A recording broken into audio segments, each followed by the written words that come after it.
PKB? Kok kita merapat ya? Atau PDIP yang merapat? Ya, kita lihat ya. Lihat lagi Pak ya. Semua kemungkinan bisa. Politik itu yang penting kita cari kebaikan untuk bangsa dan rakyat. Petugas partai, Anda nyaman tidak dengan terminologi itu, Mas? Sangat nyaman, dan saya akan jelaskan. Kalau kita melihat orang berpartai, hampir seluruh partai, mesti jujur ini. Kalau tidak ada tanda tangan dari ketua umum, dia tidak akan bisa dapat jabatan publik. Mari kita bertaruh. Mari kita baca konstitusi. Mari kita lihat semuanya dalam sebuah realitas. Satu, saya mau jadi gubernur yang tanda tangan ketua umum. Kalau saya tidak tanda tangani ketua umum yang merepresentasikan partai, maka tidak bisa. Kalau mau maju, silahkan masuk calon perorangan.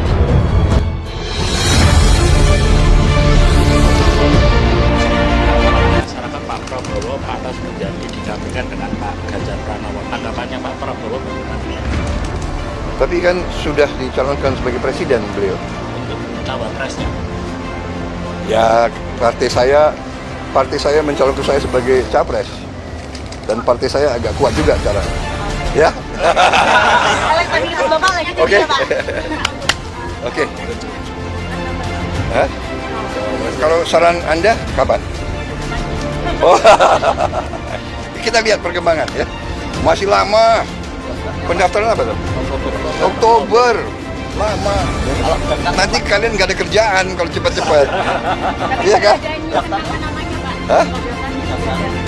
Daftarnya kalian tahu semua kok. Oke. Penegasan Pak, Matur nuwun. Terima kasih. Penegasan aja Pak Barti nggak sama Pak Ganjar gitu Pak? Nggak mau duet sama Pak Ganjar atau gimana? Ya, perkembangan nanti dinamika ya. Kalau tapi kan beliau sudah dicalonkan capres. Kecuali nanti ada perkembangan dinamika. Oke, jangan berandai-andai. Ya. Kembali lagi. Yang penting ini semua Mas Gibran surveinya naik terus. Ya. Siap, amin. Saya tidak berani memberikan contoh orang lain. Lebih baik saya kasih contoh saya sendiri. Ketika hari ini masyarakat kemudian menyampaikan protes sesuatu kepada saya yang mungkin tidak setuju, saya layani langsung. Apakah saya konsultasi dengan partai? Tidak. Karena sudah mengerti mana yang kemudian kami harus konsultasi kepada partai, mana yang kemudian menjadi kewenangan. Apakah saya menjadi anggota DPR, apakah saya menjadi gubernur. Dan itu untuk orang, untuk kader yang pernah mendapatkan kaderisasi di partainya, pasti dia sangat tahu pada soal ini. Dan saya salah satu orang. Petugas partai, bosnya juragan partai, Mas. Oke, tapi pada banyak keputusan kami boleh kok berdiskusi. Kami bisa kok menyampaikan pendapat, dan Ibu Mega sangat rasional pada soal ini. Menyampaikan pendapat, tetapi keputusan akhir kalau juragannya adalah ketua umum, keputusan akhir ada di tangan ketua umum. Partai akan punya mekanisme masing-masing. Partai akan punya. Apakah mereka punya rapat kerja? Apakah mereka punya rapim? Pasti tidak tunggal. Pasti tidak tunggal. Makanya konteks PDI Perjuangan sesuai kongres ya, kelima itu memberikan penugasan juga. Bu Mega saja menyampaikan kepada saya, aku juga ditugaskan oleh partai. Sebagai kader partai. Ditugaskan untuk memimpin ini dan kemudian memberikan amanah. Maka dengan maturitas politik, saya kira kita mampu untuk memisahkan pada soal itu. Karena partai, ujungnya juga pembelaan rakyat. Dan usai berlebaran di rumah Jokowi di Solo, Menteri Pertahanan sekaligus Ketua Umum Partai Gerindra, Prabowo Subianto, menyiratkan belum ada titik temu soal kemungkinan ia berpasangan dengan Ganjar Pranowo yang telah dideklarasikan PDI Perjuangan sebagai bakal calon presiden. Prabowo bilang ia dan Ganjar sama-sama capres yang diusung oleh partai masing-masing. Kemungkinan berpasangan dalam Pilpres tergantung dinamika politik hingga pendaftaran calon presiden dan calon wakil presiden Oktober nanti. Dideklarasikan Pak Ganjar oleh Bu Mega, hadir juga Pak Jokowi, tapi kemudian hari ini di momen hari pertama Lebaran Pak Prabowo sowan ke Pak Jokowi di Solo. Ini apa yang dibaca, manuver apa ini yang sedang dilakukan? Itu kalau sowan itu saya pikir normal aja, nggak ada yang istimewa, karena ini kan mau menterinya datang lebaran ke presidennya, itu loh, jangan dulu dikait-kaitkan. Oke. Jadi itu satu, lihat aja dulu secara proporsional.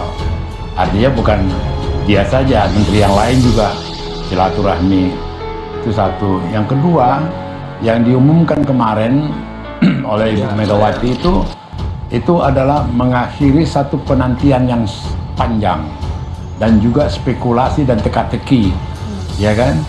Tetapi dalam hal ini memang PDI Perjuangan dengan penuh disiplin dan kemudian dengan penuh perhitungan sudah dari awal menyerahkan ini. Ada 2 tokoh yang akan mengambil keputusan untuk itu, yaitu Presiden Jokowi sebagai kader PDI dan Megawati sebagai ketua umum, gitu loh. Dan dua-dua ini punya reputasi politik yang cukup panjang. Megawati sudah pernah 3 kali kalah, ya kan? Jokowi sudah pernah 5 kali menang, gitu loh. Jadi kombinasinya itu menarik. Tapi kenapa orang banyak bertanya harus di momen kemarin saat Lebaran, jelang Lebaran? Itulah yang paling nikmat, paling bahagia, karena itu kan satu suasana Lebaran itu kan suasana yang menggembirakan. Mendengar keputusan mengenai calon presiden ini kan juga menggembirakan buat rakyat Indonesia. Oh, yang kami tunggu-tunggu itu rupanya Ganjar, gitu loh. Jadi dan kemudian suasana Lebaran itu orang kan bergembira, ya kan? Dan kemudian intensitas orang bersilaturahmi itu kan tinggi. Jadi kegembiraan sama dengan Pak Ganjar Pranowo. Iya, ada kegembiraan gitu loh. Ada kegembiraan dan diumumkan pada waktu yang paling betul-betul timingnya paling tepat, gitu loh. Jadi pas hari Kartini, sehari sebelum Lebaran, ya kan? Jadi 1 April. Jadi kalau pada mudik, terutama yang ke Jawa Tengah, ke Jawa ini, pembicaraan tidak lagi berspekulasi siapa ya, apa Ganjar, apa Puan, apa siapa atau siapa, udah kayak itu lagi, gitu loh. Saya tanyakan ke Pak Habib. Pak Habib, Pak Prabowo ini dan Partai Gerindra kaget gak akhirnya PDIP mengusung Ganjar Pranowo sebagai bakal calon presiden dan kemarin diumumkannya 1 hari sebelum Lebaran? Ya, pertama kita mengucapkan selamat ya kepada PDIP, PDI Perjuangan dan Pak Ganjar Pranowo yang sudah resmi dicalonkan dari partai ya sebagai Capres 2024. Kami menghormati sepenuhnya hak konstitusional PDIP untuk mengajukan Pak Ganjar sebagai calon presiden dan kami tidak dalam posisi untuk mengintervensi hak konstitusional tersebut. Oke, dan respon dari Pak Prabowo pertama kali pada saat dideklarasikan Pak Ganjar dari PDIP? Ya, saya pikir nggak ada masalah dan itu menjadi suatu kewajaran ya. Semua partai tentu menginginkan kadernya maju sebagai calon presiden ya. Apalagi kan kita tahu PDIP satu-satunya partai yang memiliki perolehan suara yang mencukupi untuk untuk mencalonkan langsung tanpa koalisi dengan partai lain. Oke, kalau Mas Adi melihatnya, kalau tadi Pak Panda bilang kemenangan Idul Fitri sama dengan Pak Ganjar Pranowo kemarin dideklarasikan, Mas Adi? Ya, bagi kita yang melihat PDIP dari jauh, sebenarnya tidak ada yang cukup spesial dengan deklarasi dan pengumuman Ganjar sebagai kandidat Capres. Pertama, dalam hari ulang tahun PDIP yang diselenggarakan beberapa bulan yang lalu, misalnya PDIP menegaskan bahwa akan mengusung kader internal mereka sebagai Capres, bukan Cawapres ya.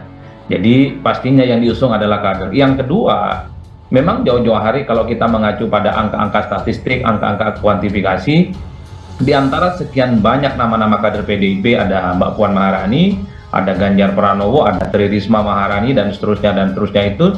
Nama Ganjar adalah satu-satunya sosok yang saya kira memang dari internal PDIP yang memiliki elektabilitas yang cukup moncer. Itulah yang sebenarnya tidak terlampau mengagetkan bagi kita yang melihat dari jauh, Andre. Jadi yang sebenarnya mengagetkan itu adalah kenapa diumumkan misalnya di akhir bulan Ramadan, karena asumsi spekulatifnya bahwa pengumuman Capres PDIP itu kan dilaksanakan pasca Lebaran atau tanggal 1 Juni ya, yang bertepatan dengan Hari Pancasila itu. Kalau kita sih menebak dari jauh, tentu ini adalah momen yang bagus. Kemarin itu hari Jumat. Dan artinya ini nggak ketebak ya, di luar dugaan ya? Nah, betul. Ini yang kemudian tidak ketebak sebenarnya oleh prediksi publik karena saat ini kita sedang lagi sibuk mudik, sedang mempersiapkan anjang sana, anjang sini, ketemu handai taulan, keluarga besar dan seterusnya. Tapi PDIP kemarin mengumumkan kandidat capres. Tapi overall yang kita tangkap adalah mungkin bagi PDIP hari Jumat kemarin itu adalah hari yang cukup bagus. Terlepas itu hari Kartini. Yang kedua adalah ini adalah bulan Ramadan, bulan yang diyakini bagi mayoritas umat Islam di Indonesia adalah bulan yang penuh barokah dan penuh hikmat lah kira-kira begitu. Dan yang paling penting, Andre, dalam tradisi Ramadan itu ada tradisi mudik. Dalam tradisi mudik itu ada pertemuan keluarga besar, sanak, famili, dan keluarga. Jadi salah satu menu yang dihadapi oleh seluruh umat Islam di Indonesia bukan lagi opor ayam, tapi menu politik yang disajikan oleh PDIP kemarin. Ya, jadi PDIP sepertinya membaca itu juga. Artinya kalau orang bertemu dengan keluarga besar, ketemu dengan sahabat, teman lama, pasti yang diomongkan kemarin PDIP mengumumkan kandidat capres mereka. Tapi dari jauh juga publik melihat jangan-jangan ini bagian dari strategi komunikasi politik yang sedang dibangun oleh PDIP karena persoalan penolakan terhadap timnas Israel yang berujung Indonesia dibatalkan sebagai tuan rumah timnas U20 juga kan berdampak secara signifikan ya terhadap PDIP dan Ganjar. Mungkin ini sebagai bagian strategi rebound, bouncing supaya PDIP dan Ganjar kembali menemukan momentum politik untuk menata jalan panjang menuju 2024.